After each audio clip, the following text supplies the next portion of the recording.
My name is John McGoldrick. I'm a member of the Friends, and will introduce our distinguished speaker this evening.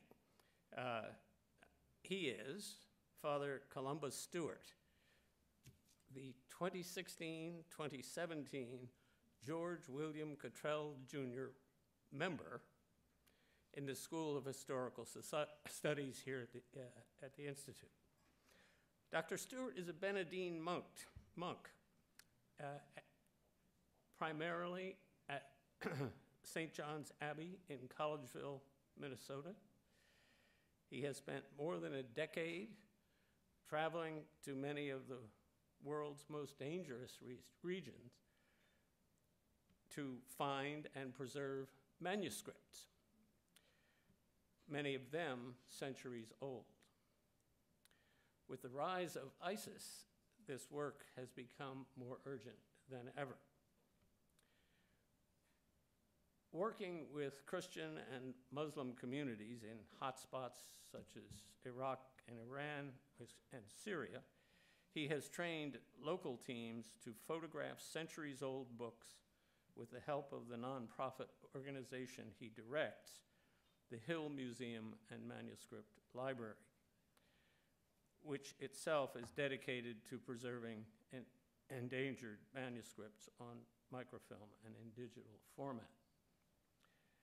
So far, the project has managed to photograph and digitize more than 150,000 complete manuscripts for a total of more than 50 million handwritten pages. That still sounds like it can't be so, but you will tell us. But in this whole process, digitization is only the last stage in what I understand to be a very slow and sometimes frustrating process, getting in touch with various religious orders, cultural organizations, and families that hold manuscript collections can require years of travel and a lot of diplomacy aimed at gaining trust with no guarantee of a positive outcome. Dr. Stewart earned his AB degree at Harvard College in 1979 and went on to a master's degree at Yale and a PhD from Oxford University. In addition to his directorship of the Hill Museum, he is a professor of theology at St. John's University. At the Institute this year, he is writing an overview of the first millennium of Christian asceticism and monasticism, both East and West, with an intended audience from the educated general reader to students and scholars of the late antiquity and the Middle Ages.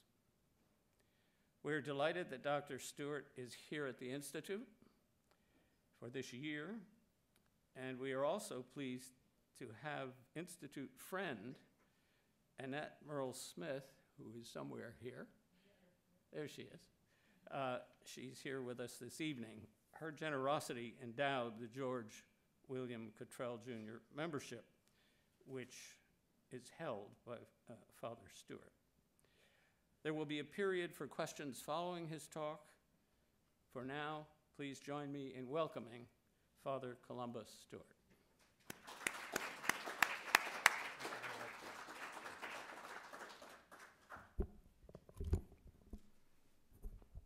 Thank you very much for that most gracious introduction, and it's wonderful to see so many of you here, many friends of the Institute, including Annette Merle-Smith, who is also a friend, not just a friend of the Institute, but has become a friend of mine in the course of this year. This evening, I will not be telling you about my research project here at the Institute. I've had the opportunity to do that here in different venues, and then on Monday, I had the chance to give a lecture at the university on the progress of the book. And with any luck, you'll be able to read it at some point. Instead, I'm going to tell you tonight about what I do in another part of my life, which is my work with this grand project to digitize endangered manuscripts in various parts of the world, sometimes unexpected locations for somebody who spends his normal life, when not here in Princeton, living in a Benedictine monastery. although I would note that my monastery, our church, and our library, dormitories, and other buildings were all designed by Marcel Breuer. So I think I'm the only person here this year who went from one Breuer house to another. I'd like to begin talking to people about the work of our library by sharing with them this image. And I use this image to complexify many of the issues that I will be talking about. One of them is to note that there are many threats to manuscripts. So there are the obvious threats of war, which are much in the news, but they're not the only ones. And one of the most pervasive threats to manuscripts is simply what happens when old books are kept in places which may not have the best quality storage or properly teamed librarians or the kind of facilities that we take for granted in modern institutions like this. So here you see a perfect example of the threat that an actual bookworm can pose to a manuscript. So this is not a metaphorical bookworm, but as I like to point out, it is a very learned bookworm because it has not eaten the words on the page. So it's simply nibbled around like a birthday cake where nobody wants to take the name of the one being honored, but cuts around it.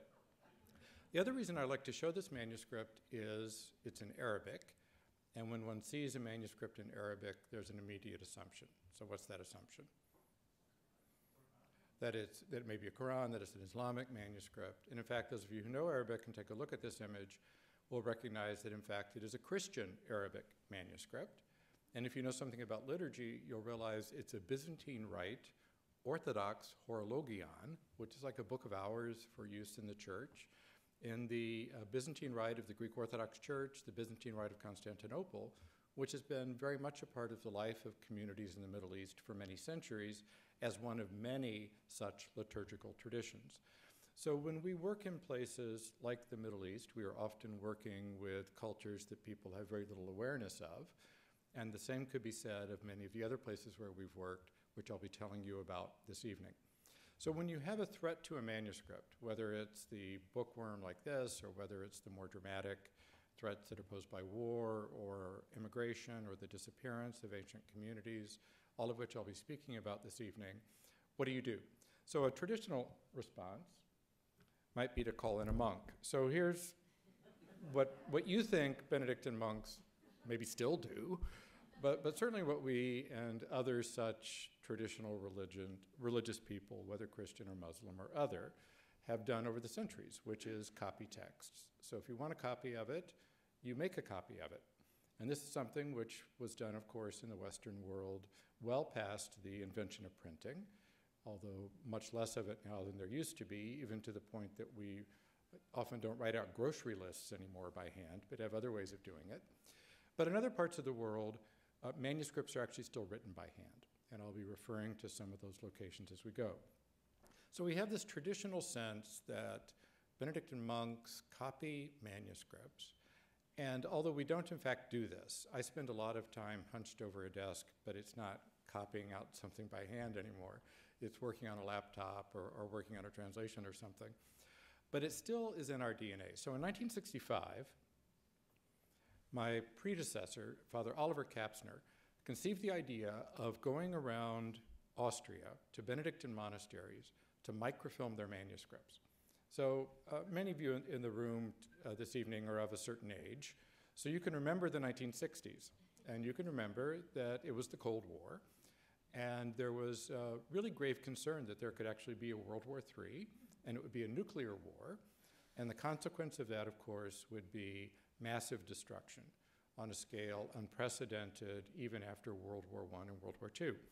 And if you remember the geopolitics of the era, Austria was a neutral country between the Warsaw Pact and NATO. So there was great anxiety that if there were a ground war using nuclear weapons, that it would be fought in Austria. And Austria, which you may not know, is one of the very few places in Europe where monasteries kept their manuscripts. Because elsewhere, revolutions had led to the closure of monasteries, and even when monasteries were refounded, as was the case in France and Germany after closures, the manuscripts had already been taken into great libraries. So much of the Latin manuscript collection of the Bibliothèque Nationale de France, of course, is from Benedictine monasteries, including the Marist congregation, who are great scholarly Benedictines. And the same is true of the Staatsbibliothek in Munich, that it comes from the Bavarian monasteries, one of which actually founded the monastery to which I belong. But in Austria, they kept them. So Father Oliver went door to door asking abbots if he could come and microfilm their manuscripts.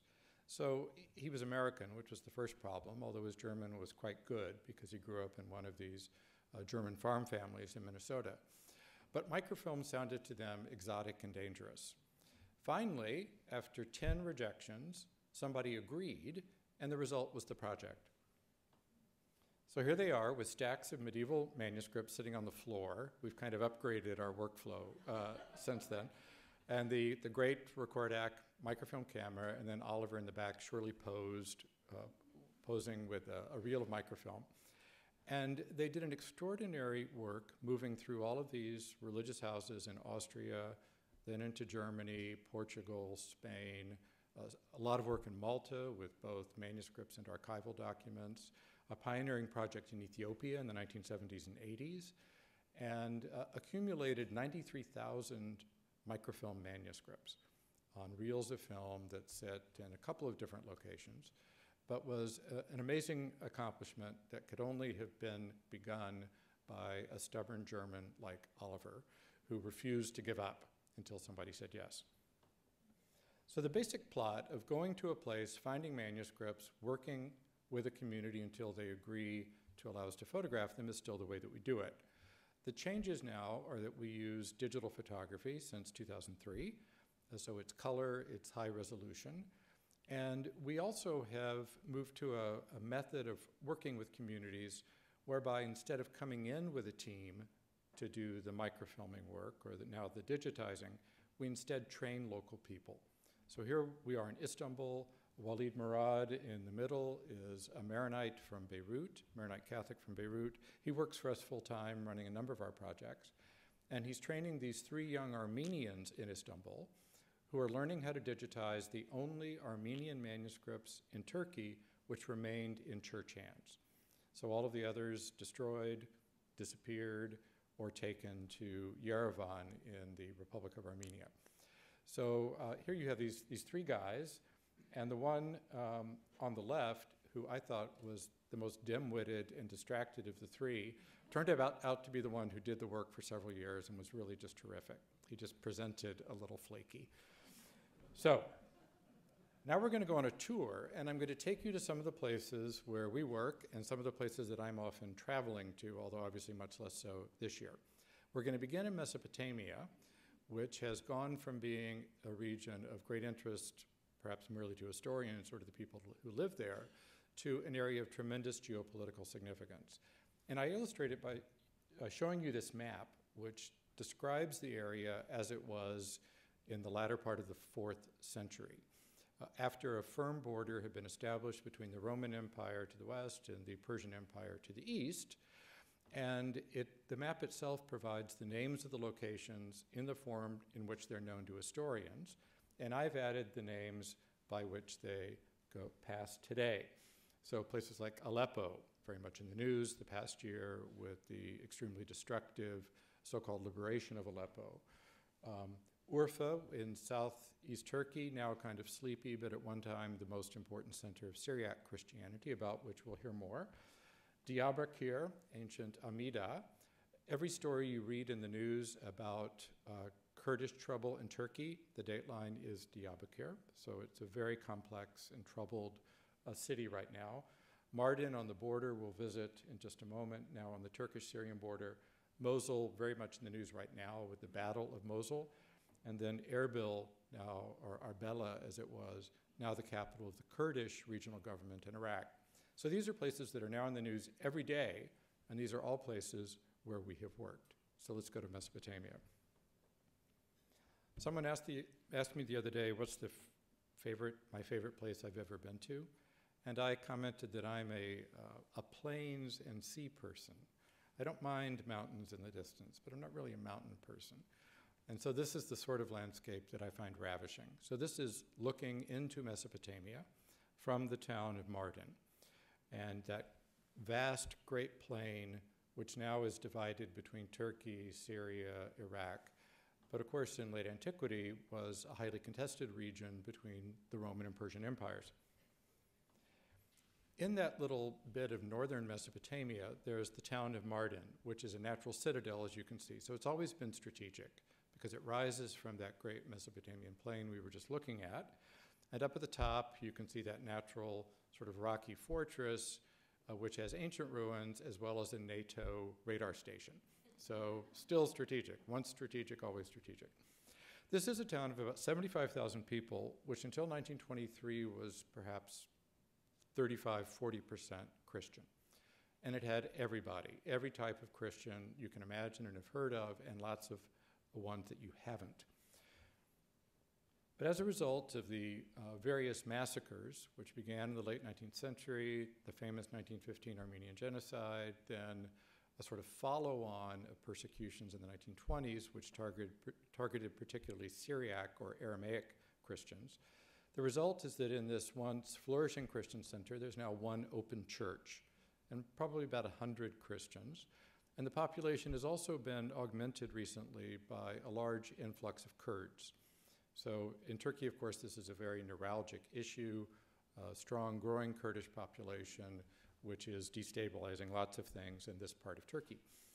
So you can see in the background the priest in Mardin. He's the only Christian priest left, Abuna Gabriel Akuz. He and his wife have 13 children, so they're doing their best to kind of bring those numbers back up, but it's more than one couple can do. But he's a wonderful man, and there are several churches in Mardin, which of course don't have resident clergy anymore and might have just a handful of families who are attached to them. And every Sunday he goes to a different church to celebrate the liturgy, and everybody goes to that church. So this says that at a certain point, all of those distinctions and lines we draw, dividing up different religious traditions, become rather meaningless. Now, what you might not know just looking at Abuna Gabriel is that in the attic of his church are 1,200 of the most important Syriac manuscripts in the world. Here's a lovely 13th century gospel lectionary. The scene is Pentecost, but the gospel reading is from the Gospel of John. So a marvelous example of the pinnacle of Syriac manuscript illumination, and there are others like this. Manuscripts which are the historic collection of the patriarchate of the Syriac Orthodox Church, at least in one of its major centers, and which have been largely forgotten and also inaccessible until we were able to digitize them. The work being done by 2 of his 13 children, who helped make some money that they could then use for their university work later in Istanbul. Down the street is a Chaldean Catholic church. Now, the Chaldeans are the Christian group that is largest in Iraq. But of course, they extend this far north because at one time there weren't these borders dividing up countries in the way that we divide them now. There are about 5 Chaldean families left in Mardin, but they renovated their church recently and opened it because they didn't want their presence in the city to be forgotten. There was a famous manuscript collection in Diyarbakir, which was cataloged by one of my personal heroes, Archbishop Aday Sher. He was a Chaldean bishop in a place called Seyrt, which is to the northeast of Mardin, and he cataloged very important Chaldean Syriac manuscript collections in Diyarbakir and in Mardin, as well as his own library in Seyrt. He was killed in 1915 as part of the persecution of Christians, more famously known for the Armenian genocide, but also targeting Syriac Christians. And his library was also burned, one of the great manuscript collections in the region. You hear lots of rumors about a manuscript hidden in a well and this kind of thing, but it's gone. So we have been retracing the steps of his cataloging and have found the manuscripts that he cataloged in Mardin in Diyarbakir. Some people said they've been taken to Iraq. We went to Iraq. They said, no, they're in the basement of the church in Mardin. We found the guy who had the key because he had a cousin who was a Maronite priest in Uruguay who happened to be a close friend of the guy who works for us in Beirut. So when people say, how do you find these things and how does it work when you're interacting with these communities, that's how it works. The goal is to get to the person with the key. Now this area has become quite hot recently because this is very close to the Syrian border. So the last time I was in that part of Turkey, which was the summer of 2012, at the end of an epic well, not actually the end, but as part of an epic drive from ancient Antioch on the Mediterranean coast, almost, across southern Turkey to Mardin. They were just finishing a refugee camp which was being built to house the Syrians who were expected to be crossing the border, and indeed they did. So if you look at it, you realize that the design of it looks rather like a prison camp or a concentration camp. One section for Christians, one section for Muslims. So since I was there, this area has indeed been seeing a great influx of Christians and also increased trouble between the Turks and the Kurds. So this is a very, very contested region right now. A little further to the west is the ancient city of now called Şanlıurfa, or Urfa in Turkish. It's ancient Edessa. So Edessa is a sort of very romantic sounding name. The reason it's important for us is that this is really the birthplace of Syriac literature. Syriac is a Christian dialect of Aramaic, and Aramaic had many dialects, and some of them were spoken, and some of them became literary dialects, so they'd actually write things in them. So Syriac was the dialect of Edessa, which became a written language in the pre-Christian era, but then really flourished because it was chosen by Syriac Christians as the language into which they would translate their Bible. So this is what makes a lot of languages literary languages, is there's a translation of Scripture. So in this case, the Hebrew Bible is translated into Syriac, the New Testament is translated into Syriac. You have original authors writing in Syriac. And this ancient city of Edessa has a Christian population in it, growing smaller and smaller over the centuries, of course, but had a Christian population in it until 1923, when as part of that wave of persecutions after the 1915 genocide, when that hit southeast Turkey, they all left together and moved to Aleppo. So they took their manuscripts and the key to their church, and that's it. So they moved to Aleppo, and here you see them in their refugee camp. So it's a rather different kind of setup than the sort of high-tech Turkish version that I just showed you a minute ago. This is sort of the old build your own in Aleppo, where there was already an ancient community of Syriac Orthodox Christians. I had the privilege in 2008 of meeting the last surviving member of that refugee group, Abraham Nuro, who died the following year. And this is one of the photographs that he had in his family collection. He was just an infant when he came. I mentioned that they brought their manuscripts with them, and the most important were kept in the vault of the Church of St. George in Aleppo. And when I was there in 2008, one of the goals was, having already digitized most of their manuscripts, they were holding out a very important one that we had not yet photographed. And this was the only surviving copy in the original Syriac of a 12th century world history by the Syriac Orthodox Patriarch Michael the Great, Mikhail Rabo. So they had this one manuscript in Urfa. They brought it to Edessa, or to Aleppo in 1923, put it in the vault, and we got them to take it out. So here it is being held by Sebastian Brock of Oxford, probably the greatest scholar of Syriac literature in the modern world, and my Syriac teacher in Oxford, a very patient one, I must add, who listened to me struggling through the first major text that I read in that language many moons ago. And thanks to his intervention, we were able to get the bishop to agree to let us digitize it. So here's one of our photographs with our sort of color balance and ruler and so on. And this manuscript is now available online, and it's also been published in a facsimile edition.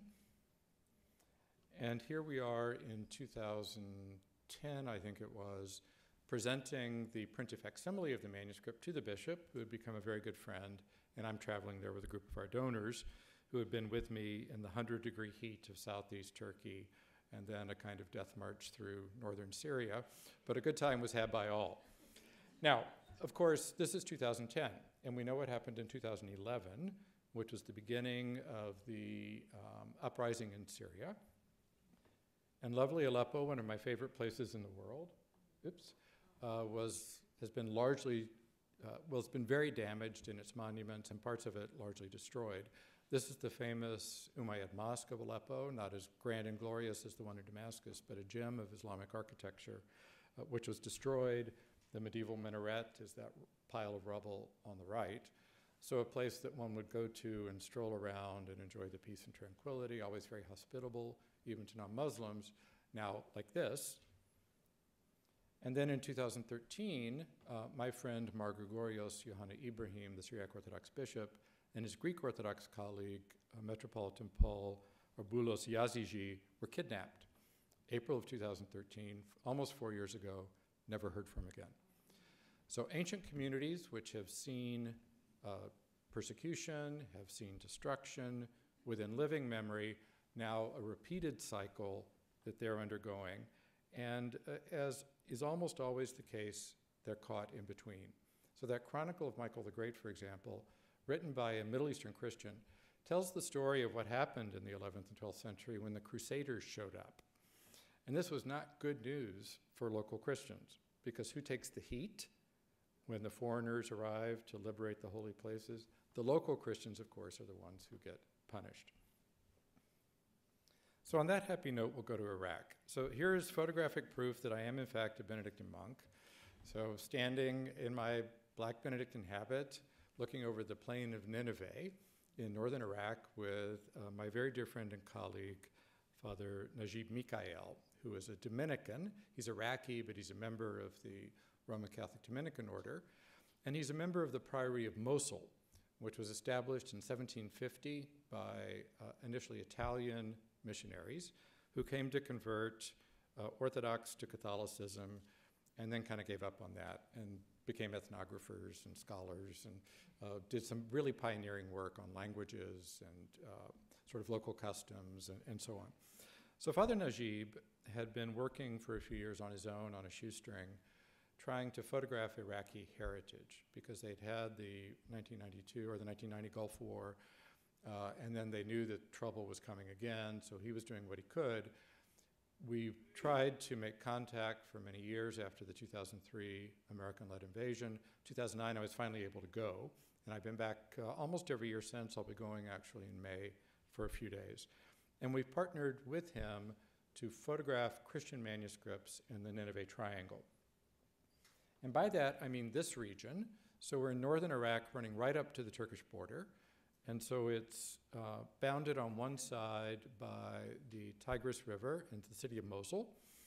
And that triangle, which we can see in a little more detail here, is home to a number of villages which historically have had significant Jewish communities, Christian communities, and Yazidi communities. And it's a region which is becoming virtually monochromatic because the Jews had to leave in the 1950s because of the tension with the State of Israel. And then after 2014, in the events which led to the conquest of Mosul, and then the occupation of a number of these villages in the triangle between Mosul, and then you see Erbil down in the lower right-hand corner. These villages were overrun, and so the Yazidis and the Christians were pushed either north or east to find safety in that crisis. So among the holdings of these monasteries, churches, including the Dominican Library, formerly in Mosul, now in Erbil, are lovely things like this 18th century illustration of the so-called Doubting Thomas, or the encounter of Thomas with the risen Christ. A manuscript which, when you look at it initially, you might think is kind of primitive, and then you realize there's all this Matisse stuff going on, and it's actually quite sophisticated in its own idiom. So this is a very typical Chaldean, northern Iraqi illuminated manuscript, just one example of many, many in the region. So before 2014, I used to go visit Father Najib in Karakosh, which is a Christian village which is often in the news because it's fairly large, it's very historic, and it's several different Christian communities living in it. So he had trained this team of young Iraqis in techniques of manuscript conservation which might not pass muster in some of the great rare book libraries of North America or Europe, but they were the best they could do. And so they would clean manuscripts and get them ready for digitization. Then in the summer of 2014, in June, if you remember the chronology, at the end of June, there was this sort of dramatic appearance of Daesh, the Islamic State, the flash conquest of Mosul, which took everybody by surprise, And then in August, we saw the occupation of these various villages. And what happened was that the Kurdish Peshmerga militia who guarded these Christian and Yazidi villages decided that they had to pull back and they had to protect their heartland in Erbil in the Kurdish region. And so with about 2 hours notice, all of these people had to leave. So it's Iraq in August. So you grab the kids and a few clothes and maybe a mattress, and you walk 40 miles from Karakosh to Mosul, or to Erbil, excuse me. And they're trying to shuttle people and get them out. It was obviously great chaos. And so they've been living in Erbil ever since. This is now almost 3 years in refugee centers. This is one that the Dominicans established. They actually have 2 that they run. So this is your sort of typical unfinished building, which are all over the developing world. So you start a building when you have a little money, and then you stop, and then you get a little more money, and you add a floor. So they've built these kind of caravan things or these temporary structures within them. And so here are people who had lived in their ancestral villages for centuries, if not millennia, who've now been living like this for 3 years.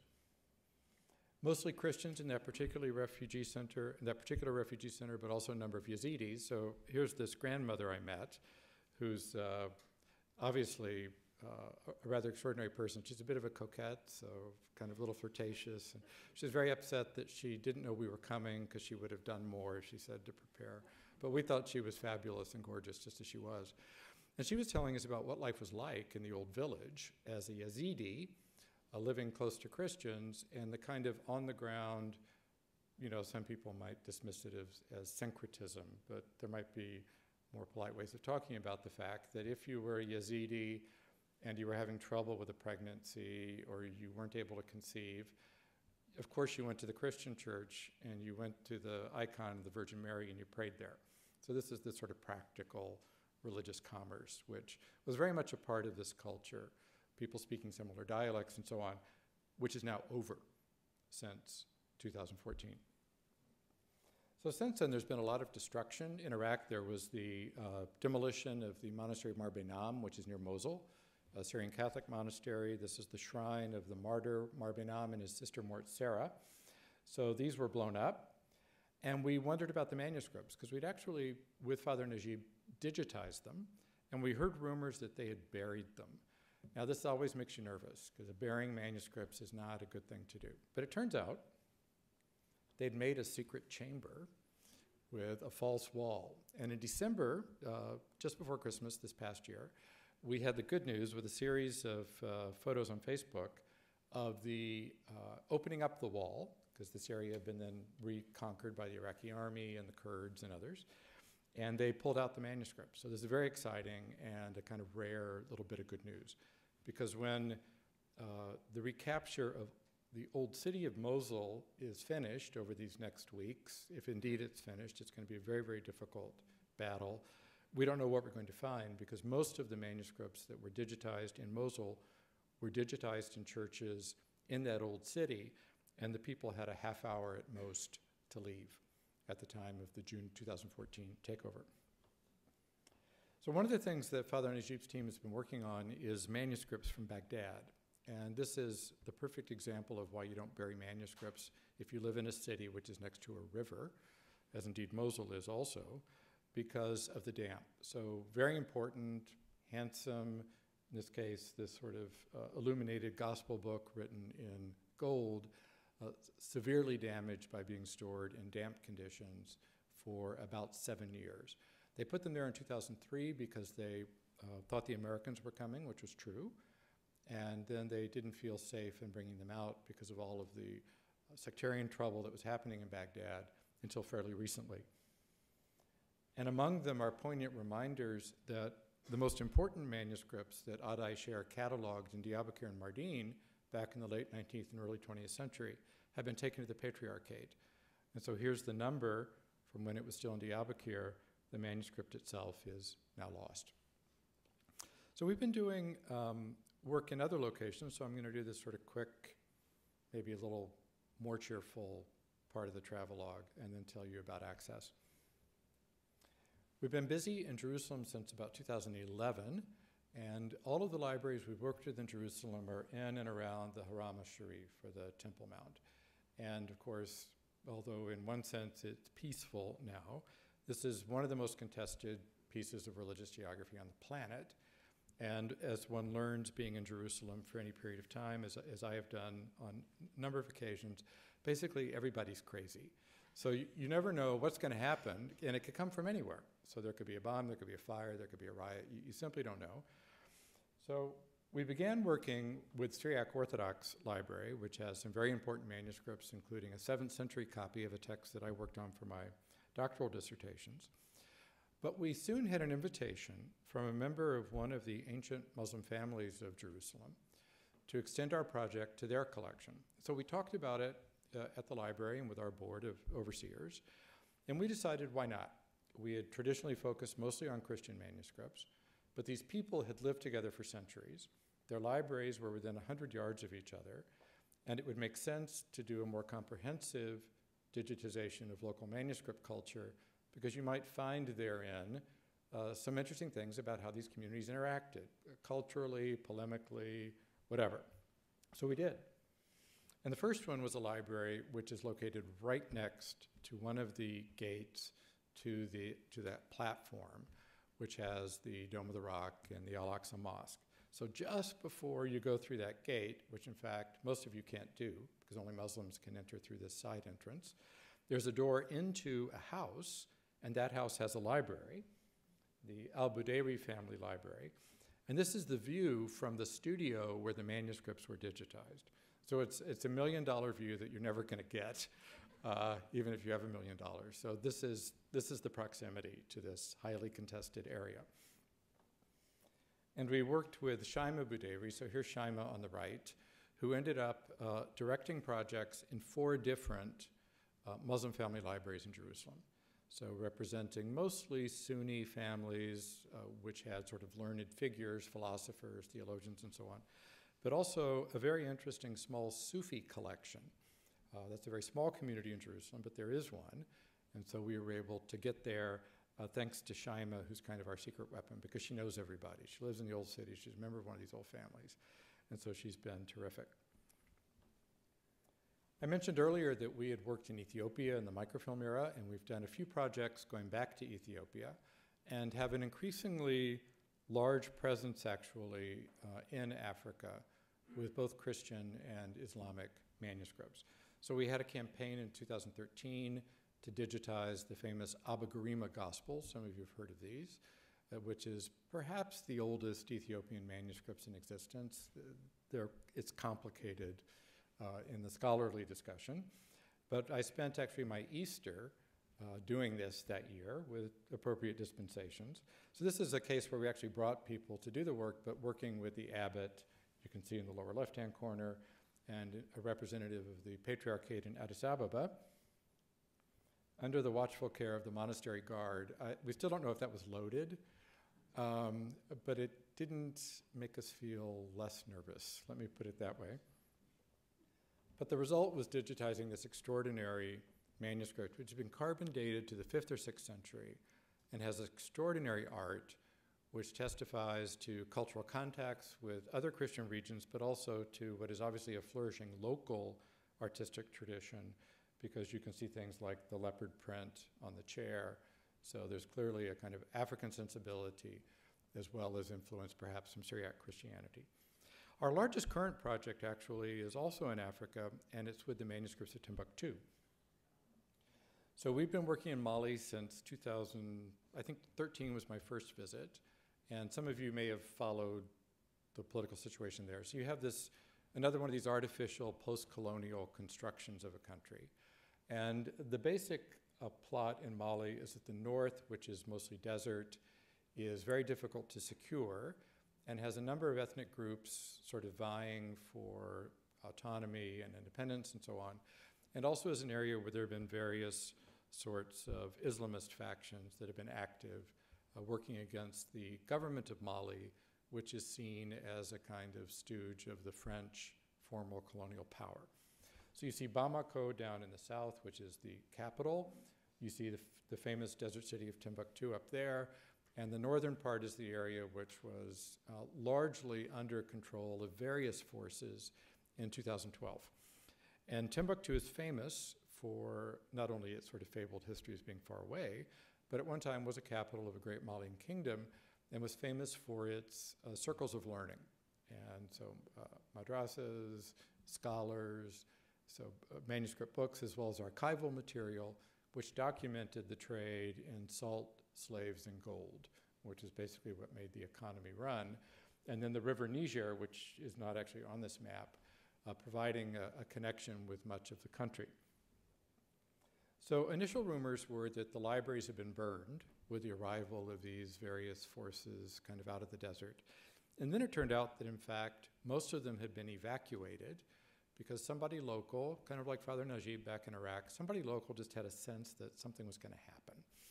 So he started taking manuscripts out of Timbuktu, packing them into metal boxes, sending them to Mopti, up the River Niger, and then by land from Mopti to Bamako. In 1,400 of those metal chests that I got to see in 2013 when I made my first visit.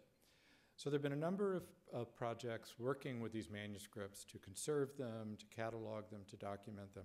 We've been involved in the digitization of the manuscripts of Timbuktu.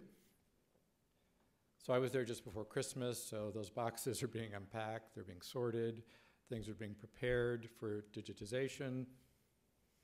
And here you see Walid Murad again, training two of the local Malian women who are part of the team working with these manuscripts. So it's a huge project. We have 10 cameras operating full-time. It's entirely Malian staff, and they're doing terrific work. And I'm happy to say that we now have about 1,500 of them online, and we're putting about 500 a month online, and I'll show you that in just a moment. We've also done a lot of work in India, and I think this is my last stop in the travelogue, because it's a place we've gone back to, and so that's why I brought it up. Our initial work in India was with the St. Thomas Christians of Kerala in the southwest, and if you go to Kerala and you meet these ancient Christians, they will assure you that they trace their origins to the Apostle Thomas, who arrived in Kerala on the beach in 52 AD and evangelized the local people. And you say, that's very nice, and of course you say that's impossible. Well, it may not have been St. Thomas, but it's entirely possible that there were missionaries, even in the first century of the Common Era, who were in southwest India because there were Roman soldiers in southwest India to guard the spice trade. So there was a lot of trade going across the Arabian Sea, taking spices from India and exchange. Roman coins have been found, etc.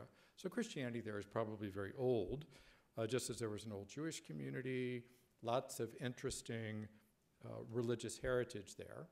And here you see my colleague, Father Ignatius Paiapoli, who's a Syro-Malabar Catholic priest, archivist of a diocese in southwest India. And he's holding a very rare example of a non-Portuguese era statue.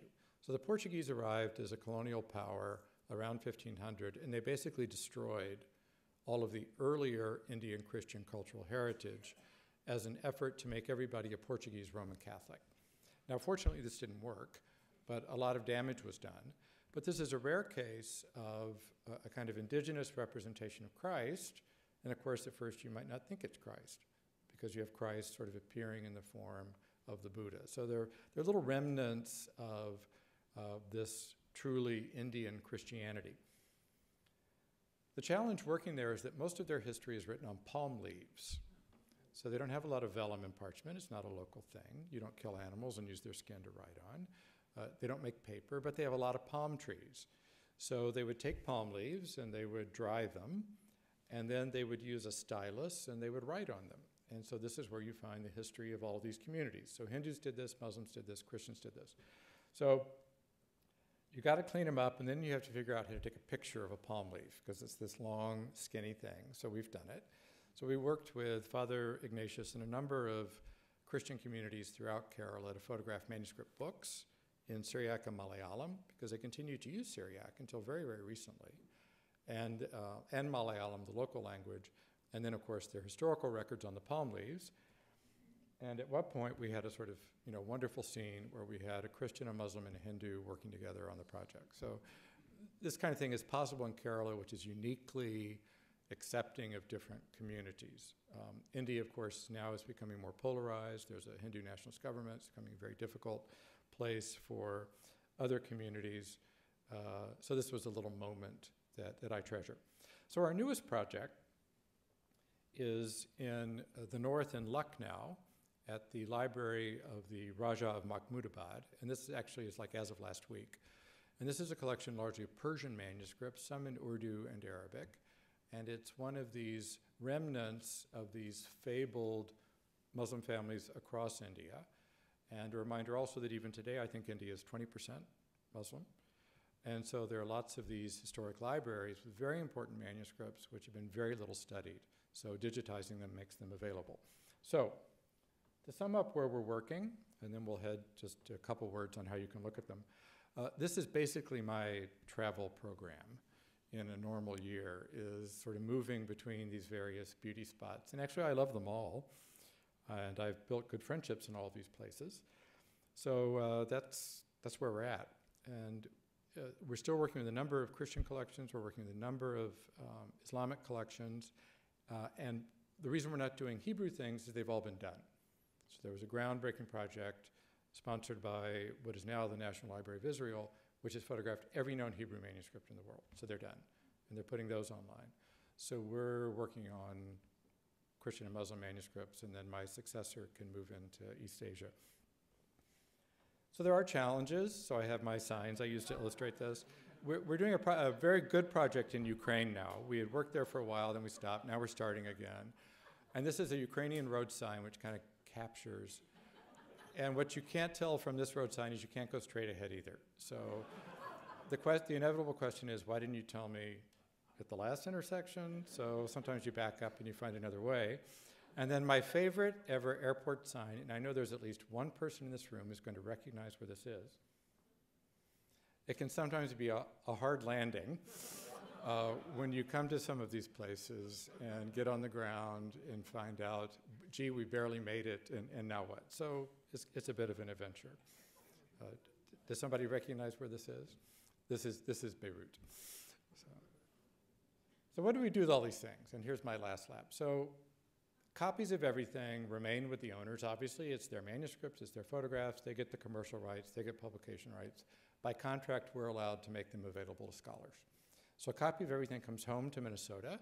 So here's an aerial view of our campus. You can see the great Marcel Breuer Church, and you can tell which are the Marcel Breuer buildings on this lovely 2,700-acre campus, beautiful lakes. You can swim in them in the summer, and you can imitate Jesus by walking on them in the winter, and lots of woods. So that summer view and the winter view. So we get all of these hard drives with manuscripts on them. They come to our library. So this is the curatorial section of our recently renovated Breuer manuscript library. And so we process the hard drives. We put everything on servers so that we can actually work with them live, so we can access every one of those 150,000 something manuscripts. And because we're Benedictines and we remember the Vikings, we put a copy of everything inside a mountain in Utah. So there's a kind of backup, obviously local backups in the area, but we do put a copy of everything on high-quality archival digital tape inside a mountain in Utah, and it's just up a canyon from where the Mormons have all their microfilm. So there's this sort of unique little cultural repository there in Utah. So just a couple slides with numbers, you get some idea of what this means for research. So we've worked with these historic Christian communities, Syriac, Ethiopic, Armenian, Christian Arabic. And we photographed in those traditions since 2003 about almost 37,000 manuscripts. And actually it should be over 37,000 now because this slide's a bit out of date. That's a lot of stuff when you compare it to what's in the Vatican Library, the Bibliothèque Nationale, in Munich and London. They've got 9,000. And they've got actual manuscripts, of course, not photographs, but good luck with seeing some of them sometimes. They've got 9,000. We photographed over 36,000 so far. So in terms of what are people going to be working on who study these cultures in the decades to come, they're going to be working on a lot of this stuff. And it's probably going to change the way people understand literary traditions as well as cultural interactions because manuscripts have a lot of notes in them as well as the text that they copy. And then now, of course, we have this growing edge of Islamic material. beginning with a little project in Ethiopia, in Harar, which is the center of Ethiopian Islam, then expanding to Jerusalem, and now Timbuktu, where the sky's the limit. And more recently, something I'll mention at the very end, which comes a little closer to home. So how do you read these things? Well, you can come to our place. We have a lovely reading room. We'll give you one of these little scholar studies on the left, and you can look at manuscripts and enjoy the summer weather or get a lot of work done in the winter, like we do. Or you can go online. So last year we launched a new site called VHimmel, Virtual Hill Museum and Manuscript Library. And we put a lot of resources up there, both to help train a new generation of manuscript scholars, because a lot of people in graduate school now don't learn these manuscript skills anymore. They learn about text, but they don't learn how to read ancient scripts and so on. So you can learn Syriac paleography online now. I know you were waiting for this. You look at each other and you say, you know, honey, when am I going to be able to learn Syriac paleography online? I mean, all this stuff, since the invention of the internet, it has arrived.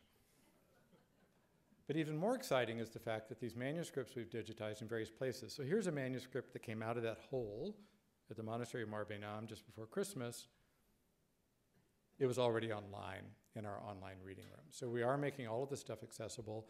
As of today, we have 15,000 complete manuscripts online, and we will have all of them there over the course of the next 3 to 4 years, thanks to the foundations that support our work.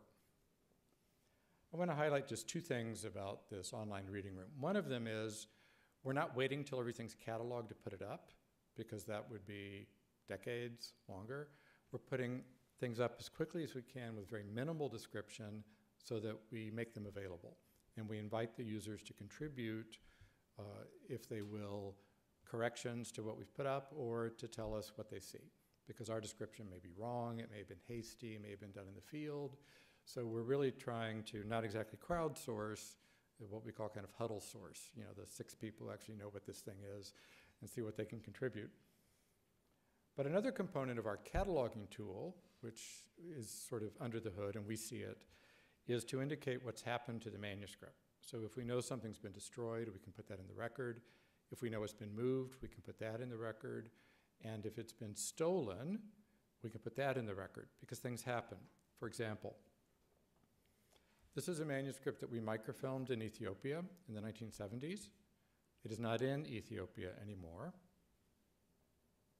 It's now in Scandinavia in a prominent private collection. And you look at the line for provenance, it's the name of a dealer in London. So there's a lot of stuff that has left Ethiopia. It's a particular area where there's been a lot of loss of cultural heritage. And we hear lots of rumors about the same thing happening in Iraq and Syria. It's just too early to know what's really out there yet.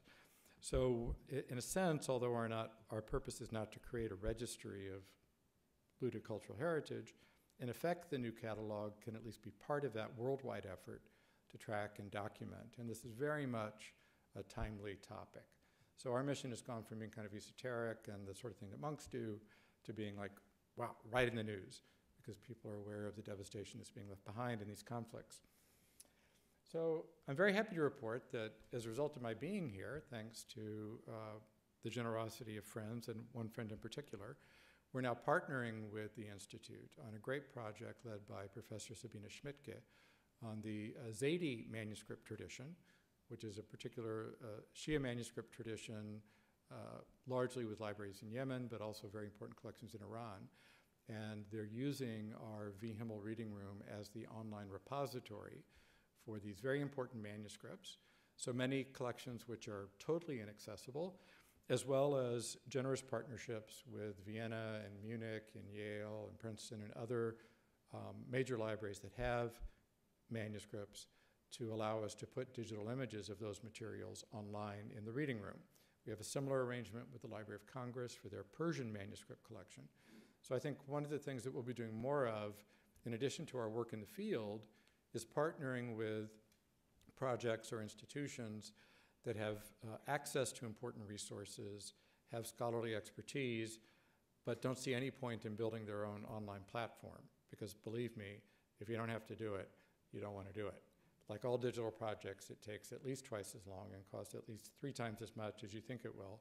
We've built it, and we built it to deal with a variety of languages, to deal with both manuscript, literary texts, and archival materials, and we're happy to provide a good home to people's metadata and digital images.